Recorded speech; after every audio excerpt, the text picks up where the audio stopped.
Start the new chapter that is 10th class का economics का chapter है जिसका नाम है डेवलपमेंट। हम लोग जो आज डिस्कस करेंगे सारे इंपॉर्टेंट क्वेश्चंस डिस्कस करेंगे इस चैप्टर के and obviously I try my level best कि आपको बेहतर से बेहतरीन पढ़ा सकूं मैं। बट येस मेरी जो सजेशन ये है कि हम लोग क्योंकि इंपॉर्टेंट क्वेश्चंस कवर करते हैं तो yes you should go for your text books also, because text books में बहुत कुछ कवर होता है, बारीकियां जो है उसमें कवर होती हैं जो शायद यहाँ पर इन टॉपिक्स में ना कवर हो पाए। तो let's start with the chapter that is सबसे पहला जो क्वेश्चन है यहाँ पर डेफिनेशंस हैं। तो जो सबसे पहली डेफिनेशन यहाँ पर है that is infant mortality rate. Now what do you mean by infant mortality rate? It indicates the number of children that die before the age of 1 year as a proportion of 1000 live children born in a particular year, in that particular year। वो कहता है कि एक साल में जब 1000 बच्चा जब पैदा होता है तो अनफॉर्चुनेटली जो उनमें से कुछ बच्चों की मृत्यु हो जाती है उस दैट पर्टिकुलर ईयर में, मतलब एक साल से पहले तो yes you can say that it is a infant mortality rate. तो next point is that is literacy rate. Literacy rate क्या होता है? लिटरेसी रेट जो है it measures the proportion of literate population in the 7 and above age group.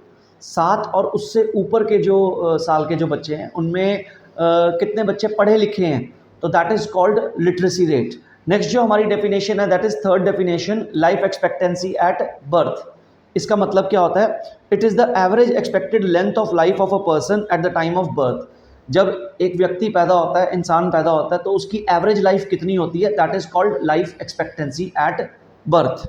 Next जो definition है that is average पर capita income, average income या पर पर्सन इनकम। ये क्या होती है? Explain. It is the total income of the country divided by it's total population. जितनी भी टोटल इनकम है कंट्री की, जब हम उसको पॉपुलेशन से डिवाइड कर देते हैं तो हमें एवरेज इनकम मिलती है या पर कैपिटा इनकम मिलती है या यू कैन से पर पर्सन इनकम मिलती है। तो that is called average income और per capita income. Now what is economic development? It is the process through which there is increase in national income, per capita income, standard of living of the people and job opportunities, and there is decrease in number of people living under poverty।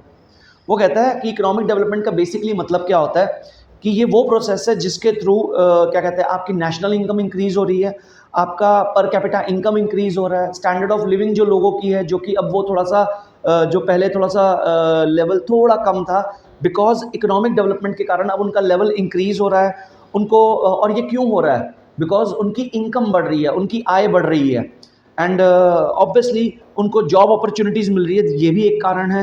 And obviously जो लोग जो कि poverty line के नीचे हैं या poverty के बोझ के नीचे दबे हुए थे, अब वो धीरे धीरे उस बोझ से बाहर आ रहे हैं। तो यस, अगर ये सब चीज़ें हो रही हैं तो यस यू कैन डेफिनेटली से कि इकोनॉमिक डेवलपमेंट भी हो रही है। नेक्स्ट जो आपका डेफिनेशन है that is sustainable development. Now what do you mean bye sustainable development?